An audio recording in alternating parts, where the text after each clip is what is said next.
And then there came a day like many others. The Best Flarking Podcast. Your nerd's eye view of TV, film, comics, and video games. With you as always, your mother flarking hosts, Dunners and Reach.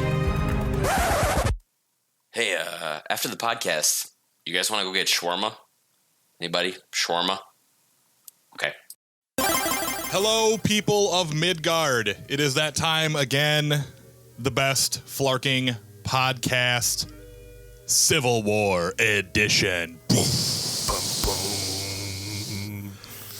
So, I'm Dunners, he's Reach, and we went and saw Civil War. I think I saw it a bunch of times. What was the tally? It was 3. I went and saw it 3 times, and I was going to go 4, but I just couldn't make it happen on Saturday.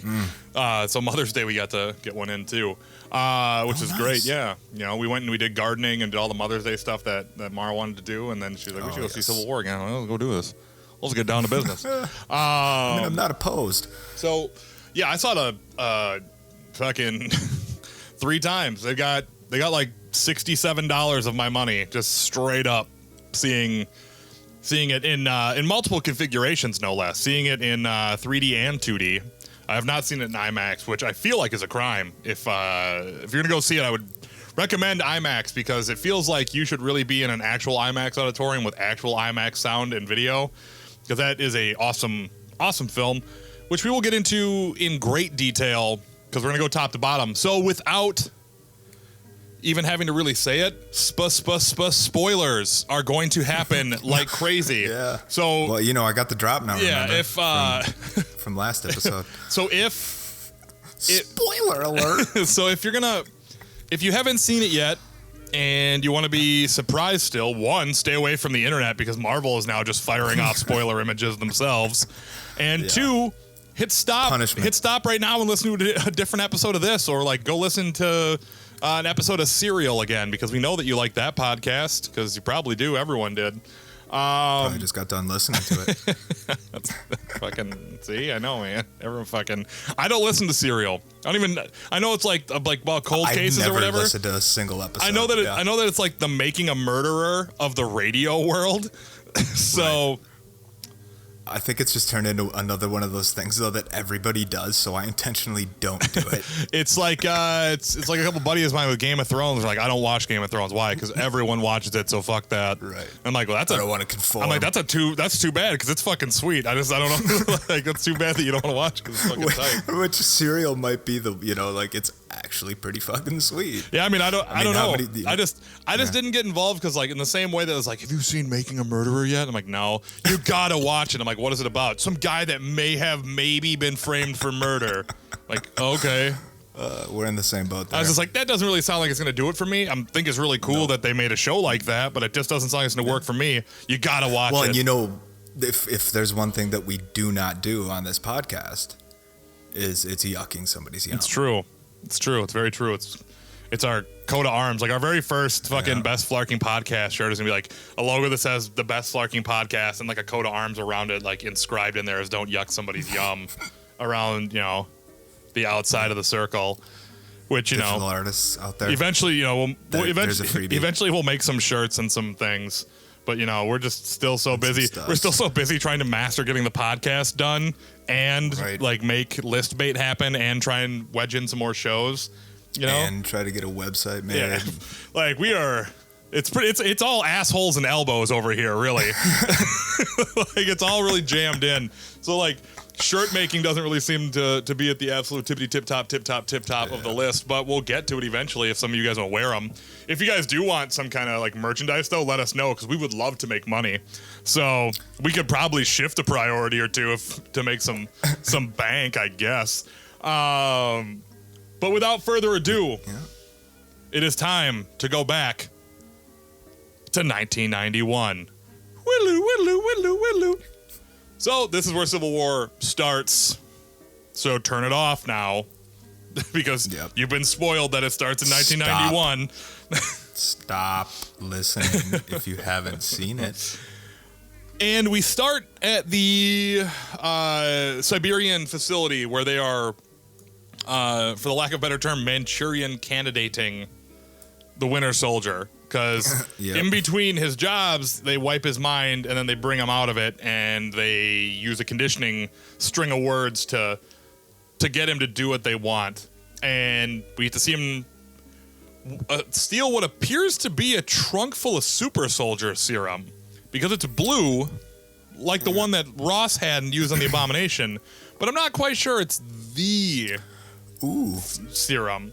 So it seems like it's one of the many failed attempts that they talked about in Incredible Hulk. This movie actually has a couple of connections to the Incredible Hulk without, fully acknowledging it, because that is the bastard of the bastard child of the Marvel Cinematic Universe is the Incredible Hulk. Even though even though it's nice, Ross is in here. Obviously Ross being in it is a direct tie to it. It's one of those things where it's like, hey guys, remember this movie is still technically part of the universe, even though we switched banners on you. Just flailing arms in left field. Over here!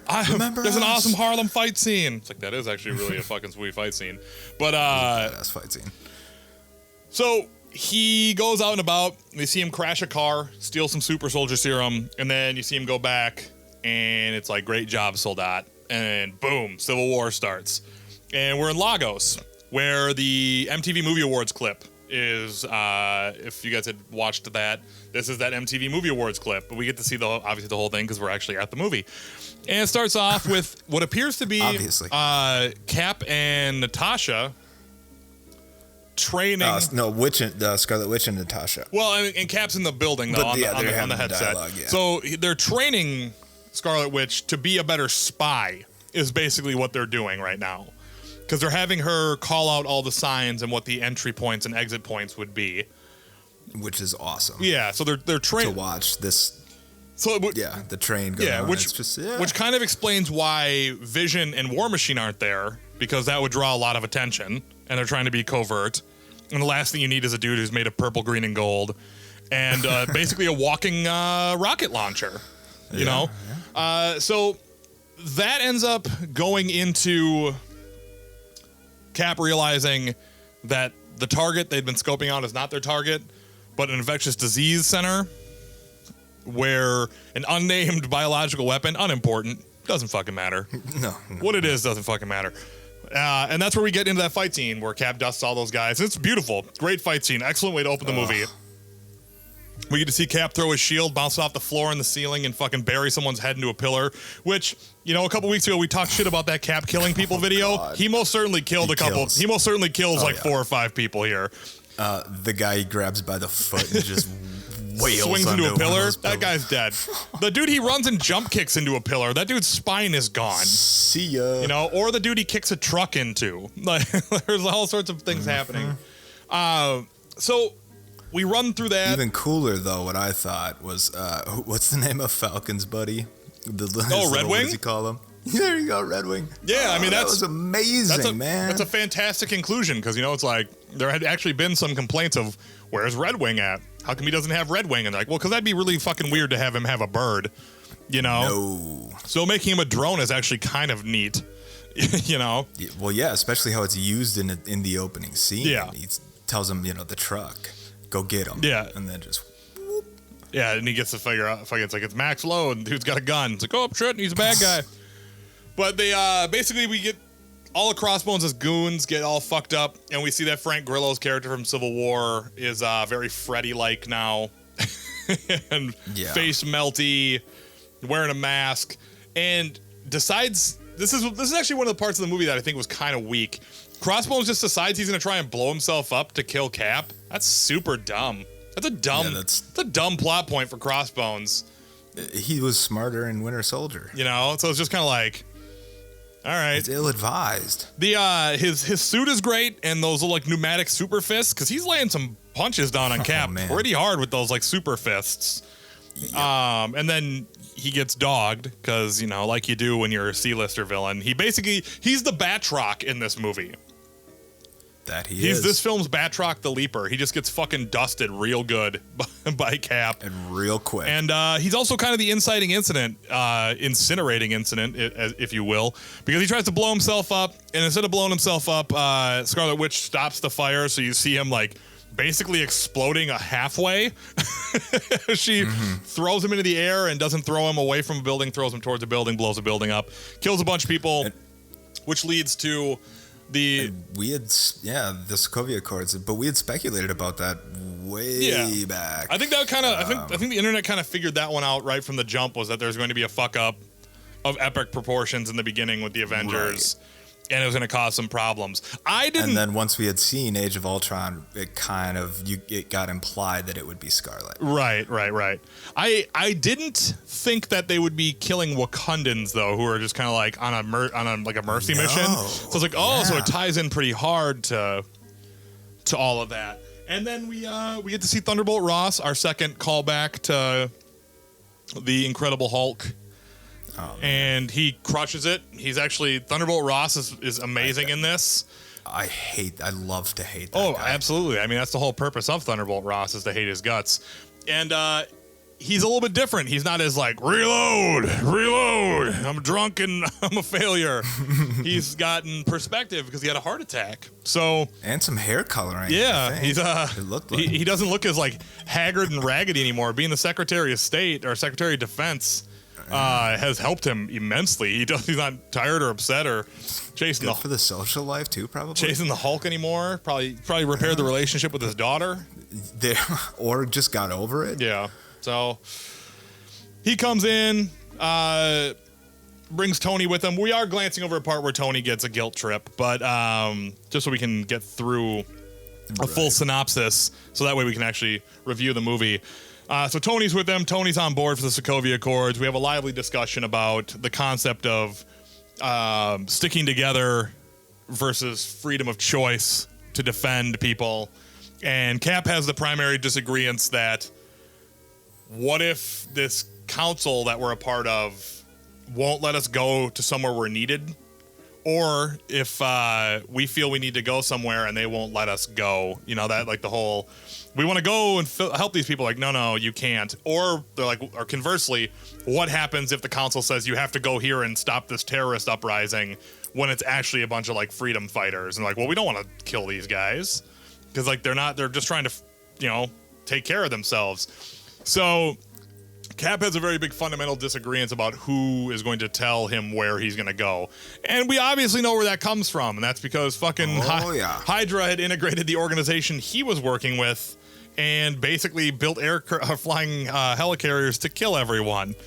Cap's got trust issues, man. And he should, He's justified. He's just completely justified. He's just this movie is really filled with people who are justified, which is kind of why it's a beautiful film overall. Is the pure justification of everything. So midway through that, Cap finds out that Peggy died, so he goes to London to go to her funeral. Doesn't even give a shit about the Accords. Finds out that War Machine, Tony, and Vision have signed the Accords. Wanda doesn't know if she's gonna. Clint's decided he's retired, and Black Widow's going to sign, so it leaves Cap being the only one who won't do it. That being said, we fast forward, I believe, like a day or two to was it Berlin? Oh yeah. And they're signing the Accords, and King T'Chaka, the Black Panther's papa, is giving a beautiful speech, and he gets blowed up, which makes T'Challa very mad. Really pissed. It looks like it's the Black Panther, or not the Black Panther, but the Winter Soldier who did it. So T'Challa had someone to race after. Facial recognition was an 88% match. Yeah. So still not good enough. Yeah, still not quite there. Or that was one hell of a facial prosthesis. Right. So can't put anything past Zemo these days. No. So to quickly. So we can get to the reviews, because like this thing's gonna go on forever if I just keep giving it a non. And they've already seen it. Yeah, hopefully. Yeah. So then basically we get our fight scene we get the chase scene between Bucky, the Cap, and Winter Soldier. That ends. Bucky and Cap get arrested.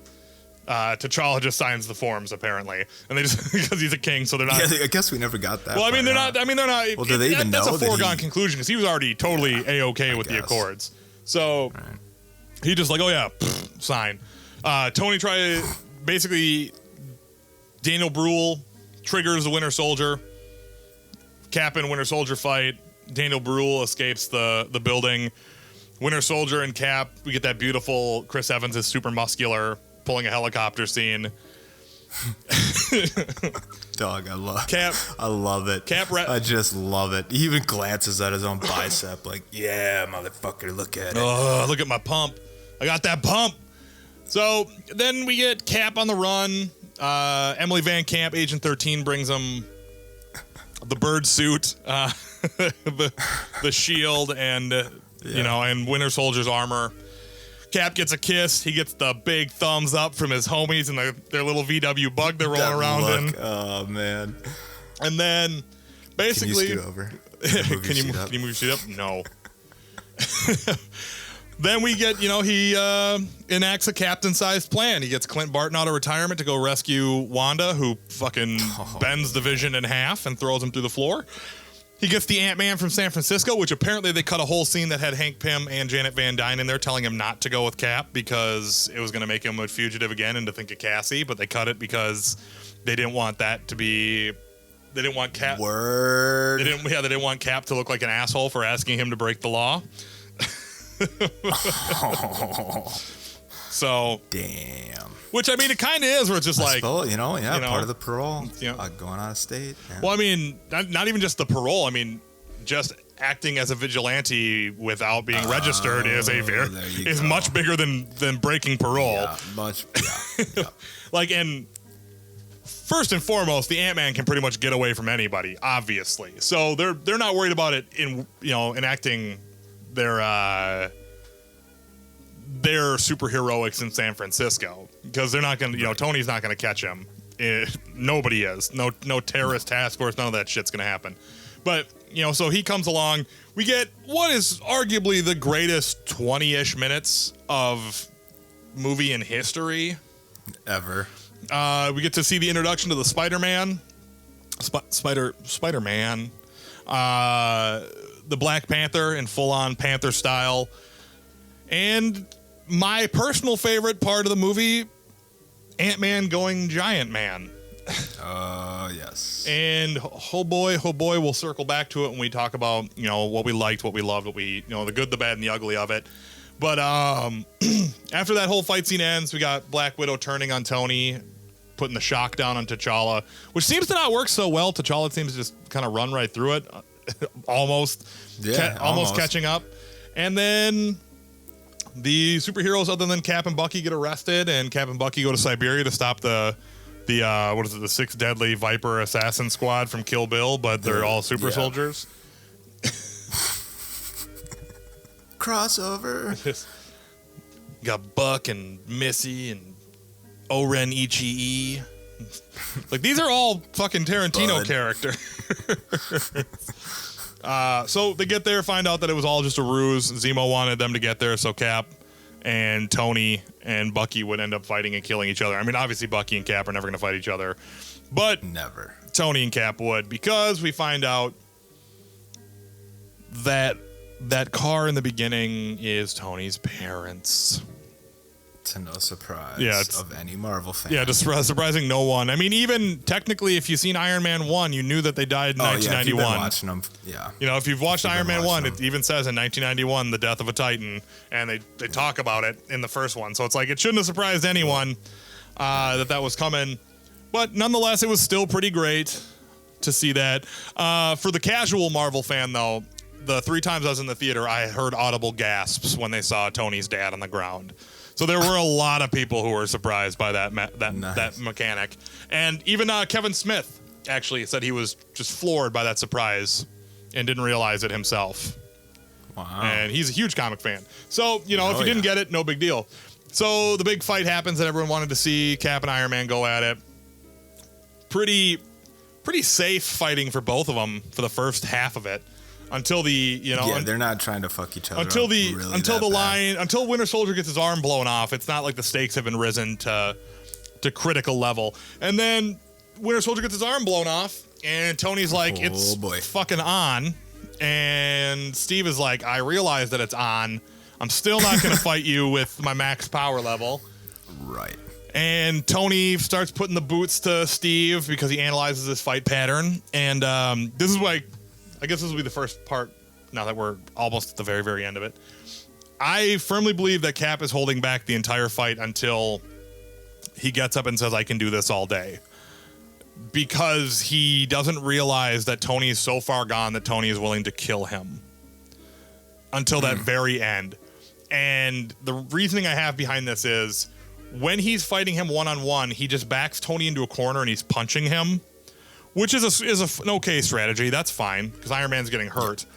But after that goes down and Bucky distracts him, Cap just scoops him up in a body slam so easy that it's almost childlike that he picks him up. You know, he picks him up and he's like in the air and then he hurls him into the ground and then he hits him with the shield so hard that the helmet splits in half. And then just puts it like a steak right into his fucking arc reactor. It's when you look at it, it's like, wow, he picked him up over his head. Why didn't he do that when he was just fighting him? It's like, oh, because Cap didn't want to hurt Tony because he just wanted Tony to stop. And he just realized that there was a point where he just couldn't get him to stop. So he picked him up, threw him as hard as he could into the ground. And then as Tony tried to get up the shield, he hits him in the head with because I remember when we were leaving the theater that you and my brother were under the idea that it was his head hit the ground and the helmet flew off. And when I saw it the second time, I was like, I swear to God, he punched the helmet and it broke. And I was wrong because it's not a punch; it's a shield hit. He swings the shield and the shield hits the helmet and splits it in half. And you see it split and slide and fly off his head. So it's like, oh shit, all right. And then he drops the shield for a second and just starts plowing him with right hands. And then we get that moment where Cap lifts the shield up and it looks like he's gonna just kill Tony. And Tony, we get the reaction shot of a lifetime of Tony horrified that he's going to die today because he picked the fight with the wrong motherfucker. And then Cap, being Cap, just buries the shield in the arc reactor, disabling the Iron Man suit because he's Cap. Because at the end of the day, it's like Tony. I don't want the same way that Cap or Tony was like, you know, you're a pain in my ass, but I don't want you gone. We need you. You know. Yeah. You know, it's just like, and that's the same thing for Cap with Tony. Is like they understand that both of them are necessary in the world, and that Steve deeply cares about Tony's well-being. Which is evident by after, the whole exchange with, you don't deserve that shield. My dad made that shield, and Cap chucking the shield away and taking Bucky out. Just a whiny little bitch at the end. It's all he has left. It's all he has left. I know. It's amusing. And you don't deserve that. My dad made that. Fine, have it. Maybe. Okay. And I mean, you know what? And when he throws the shield down, that look on his face is maybe you're right. Maybe I don't deserve to have the shield. Oh, yeah. It's just like, maybe you are right there. And he chucks it down. And then we get the wrap up. Brule, Zemo gets chucked into prison, which Zemo is just such I'm going to just gush over Zemo when we get to it. I've glossed over him on purpose so that way I can gush about how fucking amazing he is momentarily. And we get, the burner phone. Is this Tony Stank? Tony Stank. Yes, this is Tony Stank. Never letting this go. Tony Stank, table for one. Thank you for that. In a great Stan Lee cameo. Tony Stank. And then surprisingly, until that moment, I didn't even wonder where he was. I was so enveloped in the film, it just never dawned on me. Wait a minute, I hadn't seen Stan yet. Yeah, we didn't even seen Stan Lee. Where the fuck is this guy?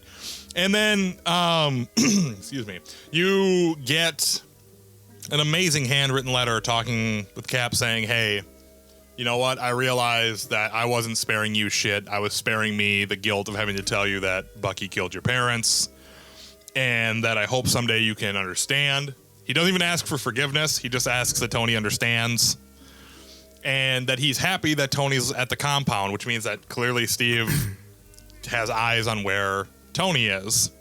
Oh, you know? And that he says that he's happy that he's there with the Avengers because he can't think about him kicking around the mansion alone by himself because, Pepper has left him. Yeah. And I was just going to say. So he's very glad that he's there and that the Avengers are his family. But that being said, if anything ever came up, here's a phone. You can call me and I will be there to help you. And that's, in a nutshell, pretty much perfect. And then he breaks out all the superheroes out of the raft prison, which I'm gonna go ahead and assume that Black Panther helped him get in there, because how else would the raft get out of the water? I don't know. I'm not gonna worry about it. Movie magic. It's one of those things that if you're an asshole and you want to nitpick it, you can absolutely nitpick that very last piece of the movie about how he broke them out of the raft. But whatever. And so that's Civil War. But now that we knocked the 25-minute synopsis out of the way, let's get into the things that make this movie a great film and not just a great comic book movie. Because I feel like the bars are different. When people talk about like The Dark Knight, they're like, it's a great film. And, you know, and a lot of people have every right to believe that because Heath Ledger's performance was great. You know, it's a beautifully shot film, et cetera, et cetera, et cetera. With this, I feel like the villain performance in this is immaculate. And I know that we disagree. We did. Oh, have you come around to my side of the argument now, or are you still in disagreement? Well, yeah, I had a bad experience in the theater. Mm-hmm. B, I was already kind of just juiced up off of that, which fueled the villain problem that has kind of been around. But you did an excellent job of explaining it to me. Was it the day after, I think? Yeah, that's where I saw it the second time. Yeah.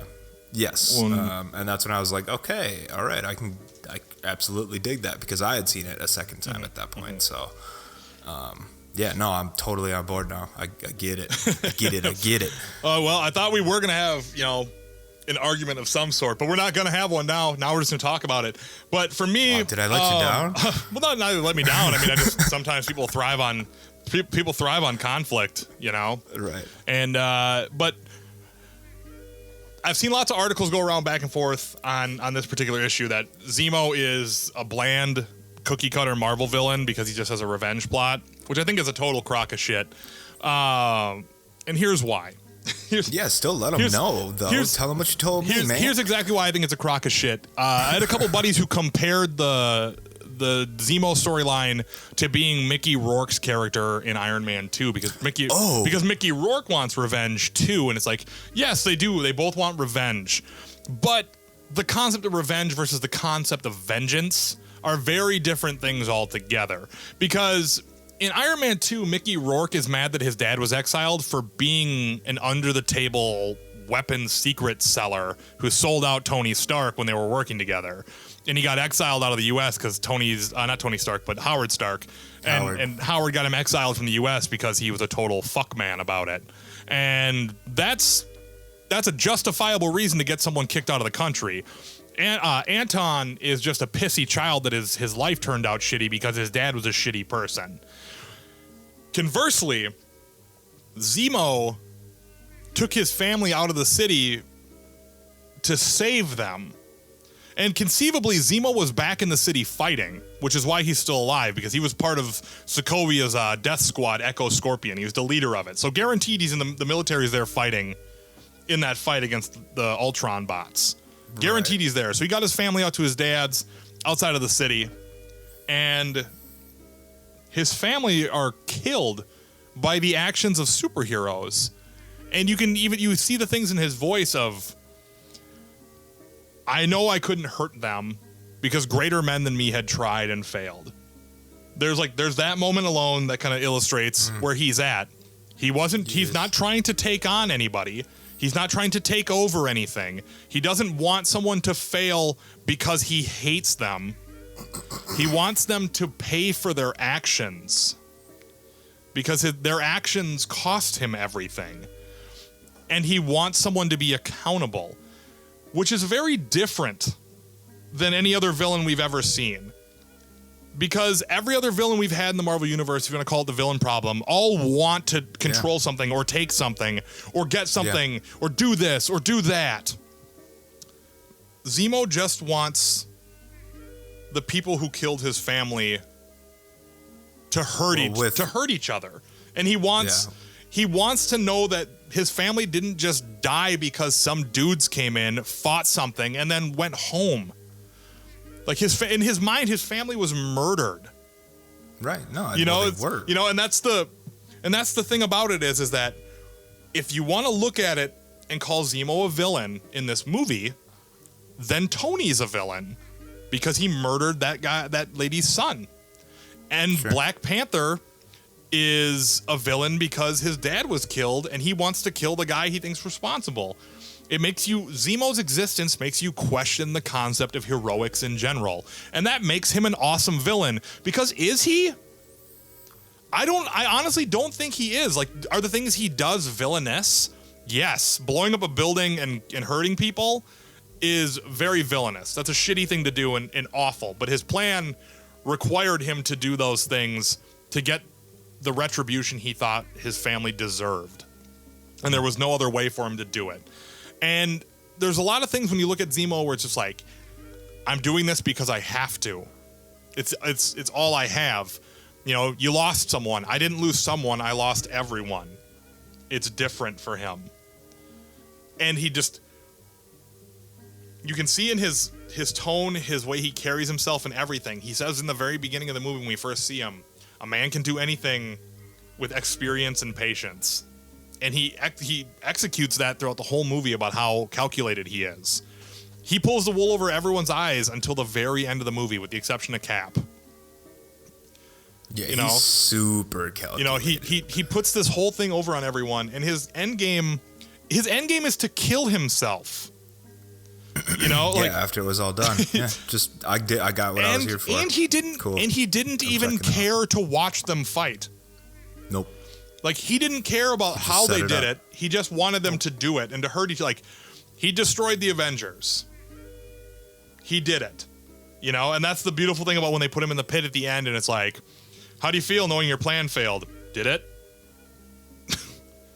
You know, it's like, no shit. Like, how do you feel knowing you failed? Did I? Did I fail? And it's just beautiful. A beautiful moment right there. And it's just, there's something about Zemo in this movie where it's like, this whole movie is an exercise in the effects of vengeance on people. Yep. Yeah, and you mentioned this right when we got out. You know, of there. you watch it and it's Tony's need for vengeance his whole life because his family got killed, because he never, talked to his dad and, said he loved him, and the same thing about how much he loved his mom. So there's that moment for Tony. It's vengeance because Black Panther's dad dies. And Black Panther and his dad clearly have a very close relationship.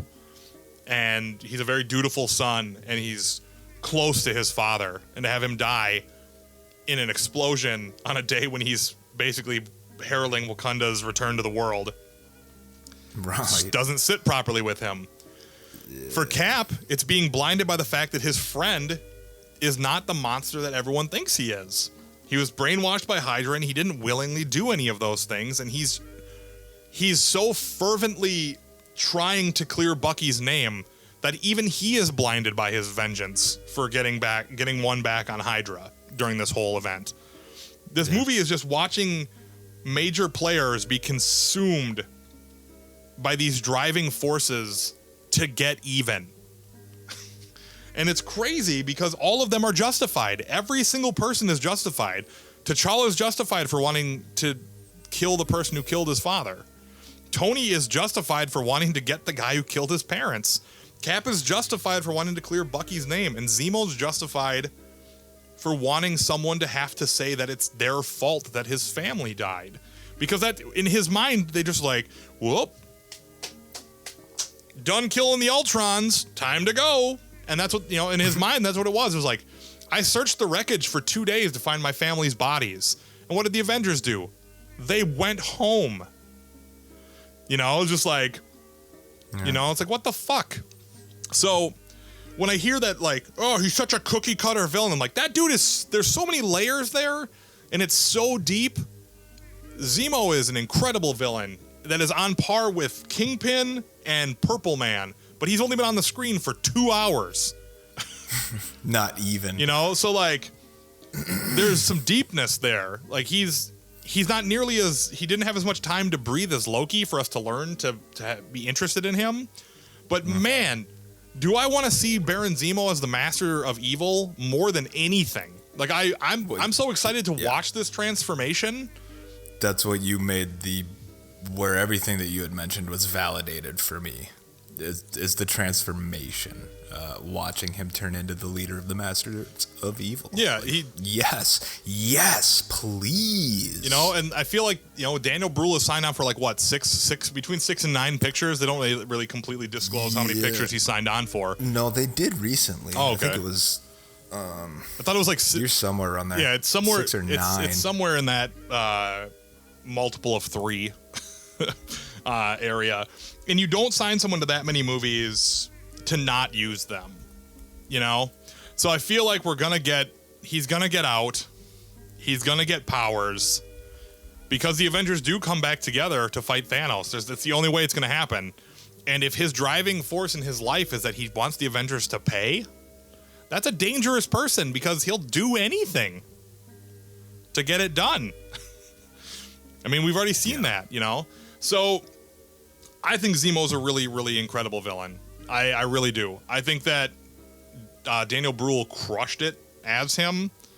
I mean, watching him torture that Hydra guy in the beginning was fucking just, oh my God. Wow. And the electromagnetic bomb, like all those things were great. And so that, like you said, man, calculated. like my biggest call out to people who saw it was that watch it again and watch it as if someone killed your family. And watch it through Zemo's eyes. Watch the events of that movie unfold through Zemo's eyes. The movie feels different when you do it like that. You know, this isn't like some bullshit film school exercise of like put yourself in the character. But like honestly, try and watch it with at least that little bit of like. Because I'll tell you this right now, as someone who has that same family unit, I have a son, I have my wife. If I took Mara and Flynn to my parents' house to find out that, you know, Iron Man dropped a building on them, I would want Iron Man so dead so fast because none of these things are logical. You know? Oh, yeah. You know, and sure, Iron Man was saving the world. He absolutely was. He was doing the right thing, but I'd still want him dead. Yeah, like, grief makes people do crazy shit. Exactly. You know, it's not logical. None of it is. It's all an emotional reaction, and that's where I leave it with Zemo, is that he's the first Marvel villain fueled entirely by emotion, but acts entirely out of logic. It's weird. It's conflicting. He's fueled entirely by his rage, but all of his plans are so meticulously calculated. He's dangerous and very, very good. And I really hope we get to see him don the purple. Oh God, the purple and gold and the spotted leopard pelt. It's got to happen. The world's most stylish villain. If you don't know who Baron Zemo is outside of the movie, Google Baron Zemo Masters of Evil, and you'll be treated to an amazing. I don't want to say a Romita cover, but it's a late '80s, early '90s cover of the Masters of Evil, which are like the evil Avengers, and Zemo in the front. And Zemo's got this big chalice of red wine with like a gold rimmed cup, and he's wearing like a crown and his fucking giant spotted leopard shawl and fucking cape, and he's all purple and gold, just fucking just dripping swagoo, basically. Crushington. But yeah, so I really like Zemo. Obviously, you guys know how I get when I get up. I break out my fucking soapbox and I get all preachy about a character or a thematic device. This is one of those moments where I feel like Zemo is really important, and I feel like this movie is actually really important to the concept of superhero movies, because in a lot of ways it doesn't feel like a superhero movie, because there is no like here's to just completely break from my train of thought. Here's what everyone thought this movie was going to be. They thought Crossbones in the beginning. Everyone was right. They all fought each other next. They were wrong. They all fight Zemo after that to realize Zemo was fucking with them. And then by the end, the Avengers are all back together. That's what the internet thought this movie was. Is that there was going to be a reconciliation in the film. And what we got instead was the Avengers are destroyed. There is no Avengers. There's no Earth's mightiest heroes. Like the worst things about everyone were uncovered, and the only person who truly recovered from it is Black Panther, because he realized that it would consume him and kill him if he didn't stop the path he was on. Everyone else is still angry or hurt or beaten or lost. You know? Like, how cool is that to be like, oh, yeah, what happens at the end of Captain America Civil War? Oh, basically, it's the Empire Strikes Back of comic book movies. You know, fucking Cap loses his shield is the Luke getting his hand cut off. Fucking Rhodey getting paralyzed is the Han Solo and Carbonite moment. Well, goddamn. You know, like, fucking A, man. What you did there. Yeah, what you did there. You know, I see it. I like it. Civil War is the Empire Strikes Back of comic book movies. And you know what? We're going to make the inevitable comparison, because here it comes right now. The inevitable comparison. Right now. Here we are at the 40-minute mark. Batman versus Superman in comparison to Civil War. Is none. Well, you can compare them because they technically follow the same tropes of versus. Well, I mean, obviously versus, yes.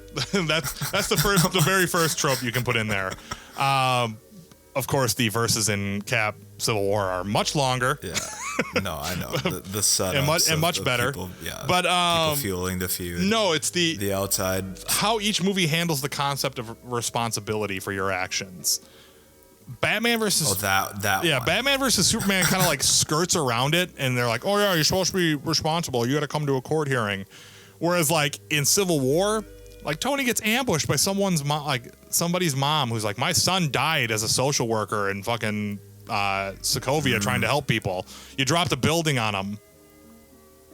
I blame you. I blame you for his death. You know, because there's that accessibility that Marvel has with their superheroes because they're people. Superman's not a people.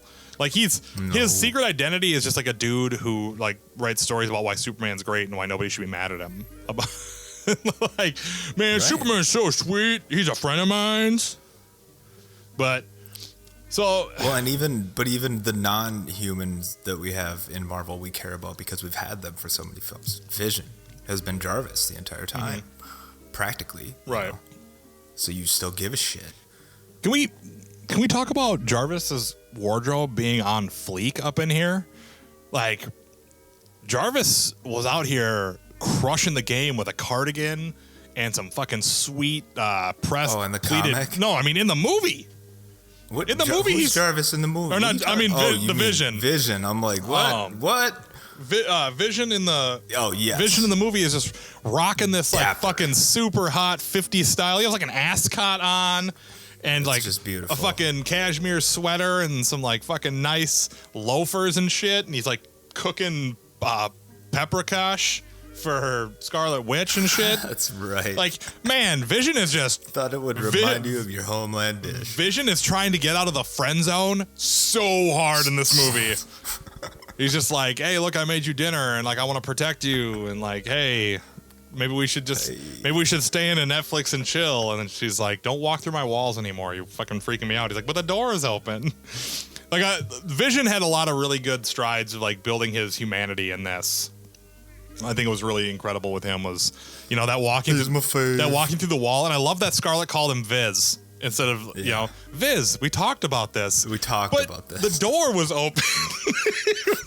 It was just like, for him, it just like, clearly I could just come through the door, or I could just save time and walk through the wall. Walk through the wall. You know, and it's like in his mind, he's like, I don't understand why this is a problem. Right. You know? Why do I have to go over there? And then I love that he's like, I will use the door. And when he's going to leave the room to like try and like win back some points. Oh, man. And this movie, to go on a character by character basis, obviously we just hit the Vision. Clint. Holy shit, Hawkeye is becoming like the coolest dude in the Marvel universe. Yes. It's just, it's slowly but surely happening that Hawkeye is just turning into just the freshest dude in the whole MCU. They must have contracted Fraction for some. Clint, what are you doing here? I'm disappointing my kids. We're supposed to go water skiing. Just like ever since Avengers 2, they've just nailed him as a person. And it's great because, man, going back and watching Avengers 1, God, does he suck in that movie. Oh, yeah. He just sucks. Well, he even said it himself that he was upset he didn't get to be a hero. You know, he only got to be a hero for like 10 minutes. And that sucks, man. But he's just great. Great in this. Oh, my God. Old Killing Man the Barton. game. Yeah. And he gets one over on Tony. He fucking gets one over on Tony. That's like, I love that we get the moments of like, Barton shouldn't be able to hang with any of these guys, but Barton is hanging with these guys, you know? So it's beautiful to watch him drop that whole car park full of cars on Tony. Made you look. Did I? And then, oh God, just still one of the greatest comedic lines in the whole movie. Not even supposed to be comedic, but it is because of how deadpan T'Challa is with it. I don't think we've met yet. I'm Clint. I do not care. Just like, perfect. Absolutely perfect. Yeah, there was a great headline today that had read something about Black Panther. When he's in like Panther mode, like Doug, he only cares about his prey, and that is it. Yeah, and that is so accurate in this film. Like, yeah, it's pretty amazing. I also, go back to my favorite part of the movie, Ant-Man. Zemo? No, Ant-Man is my favorite Ant-Man. part. Zemo is up there though. He definitely doesn't like. He's a great part. That's not a part. He's a great part of a great film. Yeah. But he doesn't outstripe Ant-Man, Spider-Man, or the Panther for me in this movie. But good God, did we get another reaffirmation of why Ant-Man is an A-lister and why he's not a joke in this film? I hope so. If you didn't believe before, you best believe now. I love. This is where the handoff comes in. So you're gonna need to take this one into the shop. Well, I love even the precursor to that. You ready? Yeah, Arrow guy, I'm ready. Go for it. Just Arrow guy. He doesn't even know Clint's name. Go for it, Arrow guy. Fires him. Slides into the armor. Repulsor ray just destroyed or disabled. What? Oh, yeah, you're going to have to take that into the shop. Who is talking? Hey, Tony, it's me, your conscience. I know we don't talk very much anymore. Just giving it to him, and then the fire system and diving out. And then just does anyone have anything big that can happen as a distraction? I've got something big. Big. Really? Yeah, I do it all the time. Well, once in a lab, and then I passed out. But, if I tear myself in half, don't even come back for me. And then Winter Soldier's like, wait, he's going to tear himself in half? I know. And that's when I just lunge forward out of my seat, full arm extend, point at you. Just like, we're going to get it. It's going to happen. It's Christmas, baby. It's Christmas in May. Yes. And we were both just elbow pump. And then as soon as you see the and blue. then the arm panel from red to blue and just... Let's go. Just laughing all huge. The one thing I didn't like, in the cartoons and the comics, Hank isn't that slow when he's Giant Man. But I was gonna ask you about that. But I get it. I get it for the movies. Like the concept of him gaining probably 50 tons in mass that quickly doesn't really allow for him to be fast. Right. So like he's big and he's strong and he's slow and he's there's a really cool image that shows the Pym particle. It's like an X, Y, and Z axis of strength, size, durability, and agility, and like all these different points that go in different directions, showing what happens when he shrinks or grows. And so obviously when he gets Giant Man, it's not the same as when he shrinks, where he keeps his size, his normal size strength. When he grows, his strength is multiplied by the size that he goes to. So he's, so he becomes like Hulk-like strong. But when he's that big, he has that much more mass, and he doesn't really know how to wield it nearly as well. So it's like kind of like slow and steady wins the race kind of thing, is what I'm thinking they're going with. Or just the implication that maybe they haven't perfected that part of the serum yet. Yeah. It's the second time. He's done it. It's a second run. Yeah. Second time he's done it. So it's like, oh, well, maybe it'll get better as time goes on. But it's also one of those moments where it's like, holy shit, this is actually a perfect spot to use Giant Man, because when you think about Ant-Man, it's probably not, his villains don't really require him to go Giant Man, all that often. It's usually like a big ass world ending threat like this. So, conceivably, it's kind of neat that he got to go Giant Man. We almost didn't get it. I don't know if you saw the interview with the McFeely and I always forget the other guy who who wrote the screenplay for it. They I didn't see it. wrote Giant Man into the movie. Marvel said no. Marvel said no because they said, one, Ant-Man is already a joke character, and we don't want anyone laughing at him because he can get big. Shame on And them. the Russos went to bat for it, saying that it was integral to the sequence and that nobody was going to laugh once they saw him kicking ass. They're like, Of course they'd say, dude, can you not? That man. so it like basically That's just so Russo. basically the Russos fought to keep Giant Man in the movie, and we got it. And for lots of people that I talked to, it's like the fucking Giant Man scene is my favorite part of the whole fucking movie. Yep. It's funny, it's awesome. You get to see like a great moment with Spider-Man. Yeah, get out of here. Throw Spider-Man. Grabs Rhodey and he like holding on to him like Right he's a on the toy. windshield. Just watching him like kick through stuff. Just a neat sequence altogether, man. Ant-Man really got to shine in this fucking thing.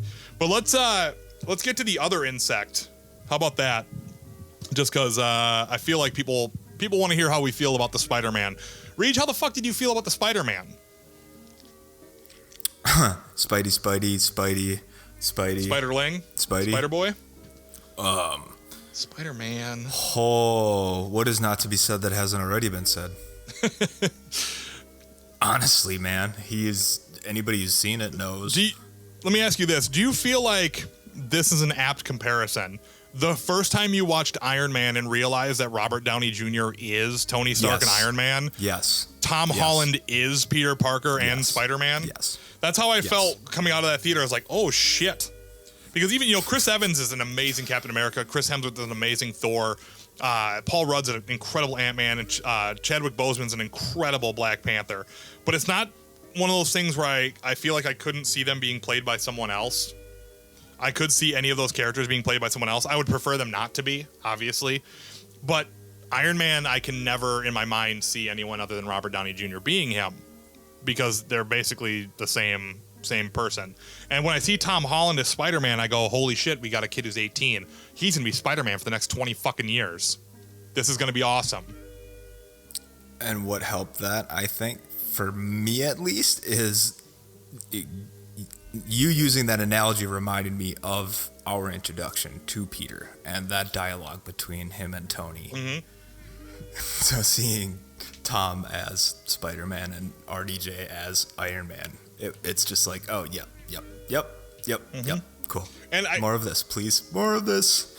And I gotta go ahead and say, like, just hats off to Marvel for being able to work in with great power comes great responsibility without having some form of with great power comes great responsibility. Because like in Amazing Spider-Man, like Martin Sheen is just like, if you have power, then it is your responsibility to do something like that. It's not about choice. It's about responsibility. Like they did that in the Amazing Spider-Man movie where they wanted to say great power, great responsibility, but not say it directly.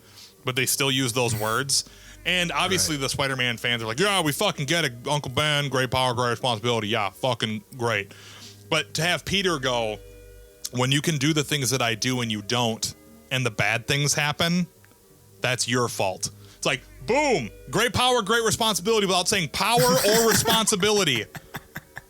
Like, I was like, fucking, there you go. There you go, Marvel. Marvel just looks right at Sony and goes, you should have come to us years ago. Like, But all things considered, I'm fucking glad that this is the movie that Spider-Man comes home in. Because this movie feels like the right movie for him to come home in. Because I don't want to... It does. It would have been neat to see him swinging around in New York in the Avengers. It would have been. But... It would have been a throwaway. It would have been a throwaway kind of thing for him. And this, he shines, dude. He comes out and he just is so amazing. I'll tell you what I want more than anything is I want Ant-Man and Spider-Man to cross over more. I want them to be around each other. Now, that's probably never going to happen. Oh, yeah. San Francisco, Queens. Very, very far apart. But I'll settle for this. Hell's Kitchen and Queens aren't very far apart. And Daredevil and Spider-Man cross over all the fucking time. And if you're going to tell me that Spider-Man can't figure into a Daredevil storyline, you're fucking lying to my face, Marvel. Because he most certainly can, even if it's to like just drop kick a villain that's kicking the shit out of Daredevil and be like, hey, I'm Spider-Man. If you ever need my help, I'll be around. You know, like there's got to be a way to get Spider-Man into the street level heroes, because that's, like we said a million times, he functions as an A-lister and as a street level hero. He's one of the only heroes who does it. He's one of the only guys who will stop a purse snatching and fight Thanos in the same week. You know? So I need it. I need to see him in the street level. I need to see that happen. Yes. And to the power level point of stopping Thanos and dude, catching Bucky's arm and just like it's nothing, turning it around like, oh, cool. Yeah, like that part was awesome. I think the sequence... He didn't even get pushed back, nothing. Like, didn't even budge. Well, dude, he caught it, looked at it. He straight up just like military boots Sam right through the side of a glass wall. It was like, damn.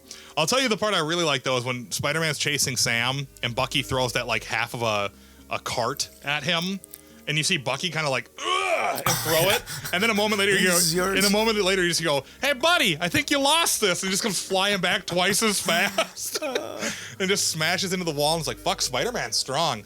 And then you really get to see how strong he is when fucking Cap knocks that mobile hallway down and he catches it. Oh yeah. You know, and he's struggling to hold it up, but it's just like, where you from, kid? Yeah, dude. You got hard, kid. Where you from? How touching is that moment, though? Come on. It's amazing. You know, like, it is so amazing. It's a touching, funny moment in the middle of a fucking monster battle, and it's awesome. It's just awesome. You get to have that moment of, you got heart, kid. Where are you from? Because he recognizes the accent, obviously. Yep. And he's like, Queens. Brooklyn. And then he runs off to go fight someone else, and it's just like... And I just kind of sat there and I just went, yep. This movie gets it. It fucking gets it so hard. It gets all of it. Like, and I'll tell you this right now is that, like, we all are Joss Whedon marks because of how good Avengers 1 was. I think we all kind of took a hit when Avengers Age of Ultron wasn't as overall pacing wise, wasn't as strong as Avengers. But man, I feel kind of like a traitor saying this. The Russos are better than Whedon is. Yeah, I agree 100%. At this point in time now, feel like all we had was Winter Soldier before, which was fucking incredible. I feel like a nerd traitor, though. I feel like a nerd traitor to say that. You shouldn't. I mean, but you kind of do, because like Whedon had kind of been the face of nerddom, of like film nerddom, for all of us. Like, you know, he fought to make sure the Avengers was the way the Avengers was. Oh, I know. I forgot his name on a podcast once, and I'll never forget it. You know, so I'm like, sorry, Joss. So like, but the Russos, man, it feels like they got the fucking Midas touch, dude. Like anything they touch turns to gold. Do. So have you seen the featurette on the Winter Soldier Blu-ray? No, I've not. Oh, you need to watch that then. How they do their thing is incredible. And I had read somewhere else too that they don't spend a whole lot of time cutting or editing, or editing probably, but cutting scenes out that weren't supposed to be there, because they shoot only what they need and they shoot the hell out of it. I have heard that as a phrase of they shoot the hell out of the things they need, because they don't write scenes that are supposed to be expendable. Right. Yep. So, which is just, I'm like, yes, I'm a very, measure twice, cut once. Right. Do it right the first fucking time. Exactly. One thing about the Russos I want to touch on briefly. If anyone is going to go re-see the movie, when the characters start their fight, make sure you look in the background. Just make sure you look in the background, because you will see yourself a Bluth family stair car. Arrested Development. The stair car from Arrested Development. Oh. Because that's where they're from. That's where they got their start, is Arrested Development. They did Arrested Development, and then they went on and they did Community, and then they did Winter Soldier. And that's when everyone's like, God, these dudes from Community are doing Winter Soldier? Fuck. That's where they're from? Yep, they're from TV. Oh my gosh. Yeah, they're TV directors who... Bro, that just changed my entire... Right? Well, that's what the funny thing is. They're like, we love being self-referential, and that's why they were in an interview. They're like, there's a couple things in Civil War that you got to keep a lookout for. And I didn't see it the first time we saw it. Mara pointed out, she goes, stair car, you're gonna get some hop-ons. I was like, oh my God, it is the stair car. Fuck. So, just duly noted. Just awesome. Just awesome. Tony's new armor is not the Extremis. That's something we found out. Oh yeah. It looks. It's not even close. It looks like it, but it's not it. I think it looked way better in the stills than anything we saw in the movie. Personally, I think it looked really good in the when he comes through in the end. Like when he gets in the helicopter and flies out in the helicopter, that looks really good there. The airport, that was incredible. You know, like I thought that was pretty dope. If we want to run down, it reminded me of a nice little like hopping into the mid seat of a Gundam. You know, yeah, he just kind of leans back and shoop. Yep. I don't really watch Gundam. I don't watch any anime. You know that. Oh man. You know it.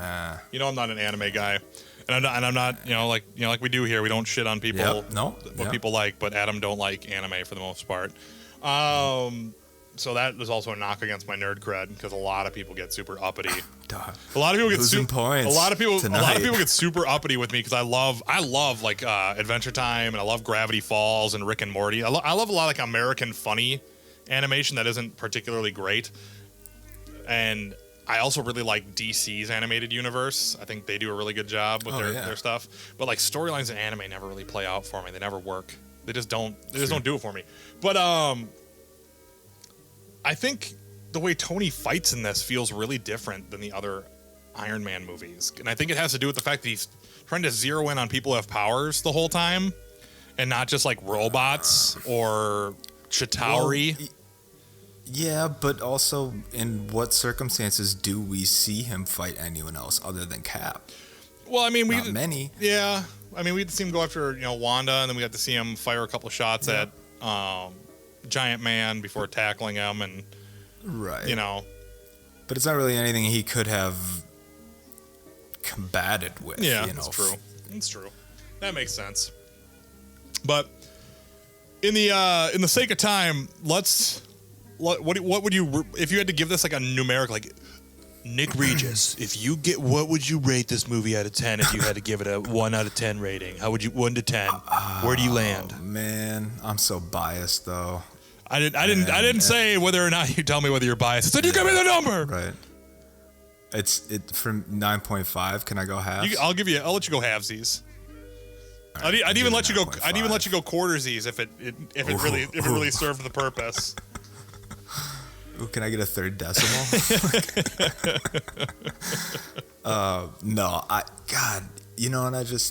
Fuck it. It's a 10, man. It's a 10. I definitely think it's a 10. I think it's a 10 out of 10. Yeah. If you were gauging it against... No, actually, sorry. I have a reason for my 9.5. Ooh. The score. No, the music you didn't care for. Well, okay, no, hang on, though. Correction. I will have to come back and redo that because our theater sound fucking blew. It was not... There's somebody who did not have the Dolby Atmos tuned correctly for that. Here's my thoughts on the score. I thought it was a little understated. I thought it was a little bit understated, but I'll tell you what I'd rather have. I'd rather have an understated score than Batman versus Superman's bombastic fucking lunacy. because a score that's so over the top will ruin your action sequences in a movie. But when you're coming from Winter Soldier that was done so well with those loud, high-pitched sirens every time Winter Soldier would hit the screen, I just expected something, again, with that aesthetic in this film. Mm-hmm. No, I can see that. I can definitely see that as a thing. The score is probably a weaker point, but, I don't know, because I wasn't taken out of the movie ever by it, so I just feel like it was a little understated, but I wouldn't let it influence my overall rating of the movie for me. Because I definitely think I have to say that as far as the Marvel movie goes, this is the first one that was pretty much perfect. Start to finish. Like pacing, action, humor, character development. Pacing was incredible. Dude, it's 2 hours and 36 minutes long, and it feels like it's maybe an hour. The second time I saw it, I was like, fuck, we're already at the airport scene? Jesus. Holy balls. I forgot how fast this fucker moves. This movie moves like Black Panther down a freeway. No shit. And 50 miles an hour. Quickly touch on quads on that man. To quickly touch on costumes, Black Panther's costume, which looked goofy and dumb in stills, looked fucking awesome in the movie. Did it not?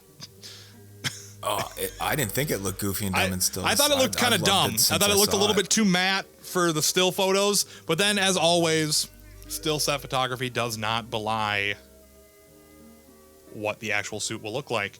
So in the end, it turned out to be amazing. Well, that and just how he uses it. I mean, we got the tease in the trailer where he just takes shots from the helicopter, but you know, that end scene of Zemo shooting himself, and all Panther does is put his hand between the barrel and his chin. Just palm.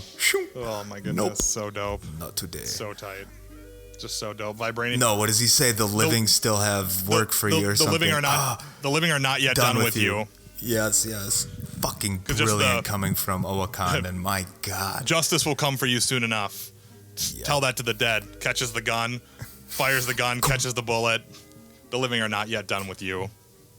And just like, yup. So dope. All right, so quickly let's do a top 5 things. I don't think there's we would normally do, when we do these reviews, we like to do that, the good, the bad, the ugly, but there is no ugly, there's no bad, so it's really just kind of the good. So let's do a quick. But really, if you're going to ask me top 5, there is no, it's everything, and everything. Fair enough. I can definitely quantify for myself my top 5. So number 1, the pinnacle of the whole thing, Ant-Man and Giant Man. Best moment hands down in the film for me. 2, Spider-Man's entire run on the screen after that. Incredible. Just so good.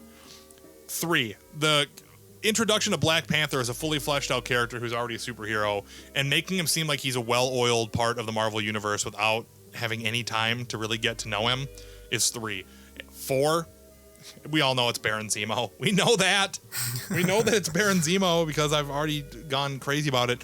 And number 5, Cap fucking wins. To finally put every casual Marvel fan to bed. Cap beats Tony. The end. So, you know, not to hate on Tony because I love the Iron Man. I just don't love him as much as I love the Captain. And, you know, so there you have it if I had to have my top 5 for you. Quick thought on your 4th point, or 3rd with Panther already being, you know, into the well-oiled machine and everything. Does that not give you awesome confidence for Doc Strange? Oh, it makes me not being an origin story again in the same, you know, like it makes me super excited. But Strange does feel like an origin story.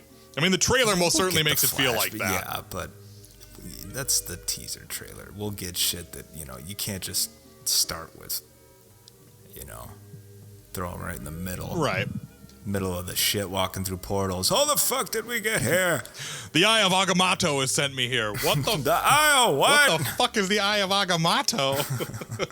Don't fucking worry about it. It's not an origin story, so suck my ass. Right. Did Doc Strange just tell someone to suck his ass? This is a totally different Doc Strange than I'm used to. And then Spider-Man just shows up just for good measure. Hey, Doctor Strange, big fan. I'm Spider-Man.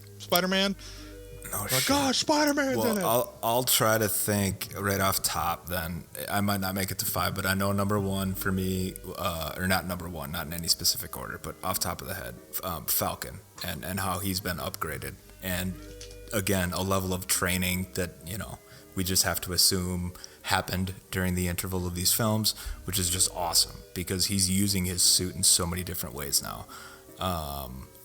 2, Spidey, obviously, Spidey. Vision in a sweater. And just Vision, being Vision, and finally having control of his power. Walking through walls, getting crushed, and just buried. Oh my God, that was awesome. And still coming back unscathed, basically. Yes, yeah, exactly. But I mean, fuck, how much did she make him weigh in order to do that? Yeah, I don't know. Holy shit. She makes him so dense and bends him so hard into the ground. But yeah, and then, you know, airport and just Ant-Man being an A-lister, as you call him, you know. Yeah. Not to be trifled with, as I say. Well, I feel like it's really good because I feel like for a lot of people, Ant-Man was like, oh God, Ant-Man, you know, like, and like the eye roll comes with it. It's like he killed the Hulk once. It's just like Let that sink in. He killed the Hulk once. He's not a joke. Well, you said it best on our first list bait there with the Scott Lang shrunk down and fought off the white blood cells so that Cassie could have a successful surgery. Like, that is amazing. Yeah, that's awesome. You know, that's just in the power set alone to use it in that way is like, fuck. Yeah, Scott's a fucking gangster super thug, man. He's A-lister to the max. His power, like, to the max. You know, and everyone gets to see his full like breadth of his powers now, where he can shrink down super tiny or get incredibly large and wreck stuff if he needs to. Yes. You know, I hope there's a moment in Ant-Man and the Wasp where they're like, it's an impenetrable fortress, and Scott just grows super huge and just rips the top of a building off, and then just shrinks down. Janet catches him, and they fly into the building. Oh, man. You know, something awesome like that. Like, the building's made entirely of titanium, you idiot. I don't know why, but I always laugh at that part when I watch Ant-Man now, where it's just like, it's titanium, you idiot. When fucking, fuck you, Darren Cross, you stupid idiot. You're the idiot, you dummy. I hate Darren Cross. I hate him so much. I think we all do. That dude from The Strain did a great job making me hate that nerd. Yeah, that's fair. Quick thought. Mm-hmm. Given that Friday carried over from Age of Ultron, do you think that we will ever get a nod or anything back with Jocasta? Oh, I don't know if we'll ever get... given that we saw that. Yeah, I don't know if we'll... I don't know why that just popped in my head, but I'm like, hey, Friday carried over. Do you know? I think Friday is probably going to stick around for a while until she goes crazy. So... Just can't handle Tony anymore. Well, I mean, that's kind of how it worked in the comic, right? When he had Friday, his girl Friday AI instead of Jarvis for a while, she went homicidal. She like ended up. I'm not familiar with someone one ended. Someone go ahead and look it up, but I think that's what happens in the comics, and we'll put an addendum next week if I'm wrong. But I think she goes crazy. I don't know if we'll do that in this though. I don't think they want to keep having them swap out. Yeah. I don't think they're gonna have them kind of like a little PTI at the end. Mistakes from last week. Well, I mean, it totally makes sense to do it, because I bet there are times where it's like, oh yeah, we're mistaken. Like when I was like, Jarvis was wearing that sweater. Like, well, Jarvis can't wear a fucking sweater, dude. He's an AI. I'm like, he wore a sweater. He wore a sweater. Don't you fucking tell me what I didn't see. But it was so good. It was just so good. You know, Civil War was just so great. And here's the part where I'm going to ask you guys, because I'm hoping that if you're listening this whole way through, we didn't just, gush about Civil War and you didn't see it, because that's super dumb, because you just avoid the spoiler thing, because you guys are all super pissy about spoilers and, whatever. But what was your favorite part of this movie? Like, just one favorite part, or even just like, I fucking hated the whole thing. Tell me what you hated and why, because I want to hear how wrong you are.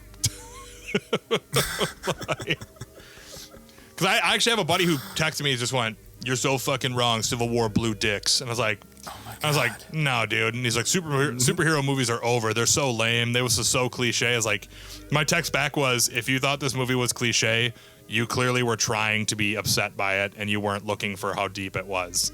And I'm like, I'm sorry it didn't resonate with you, and that's okay that you didn't like it, but you are most certainly wrong about it being cliche and not being deep.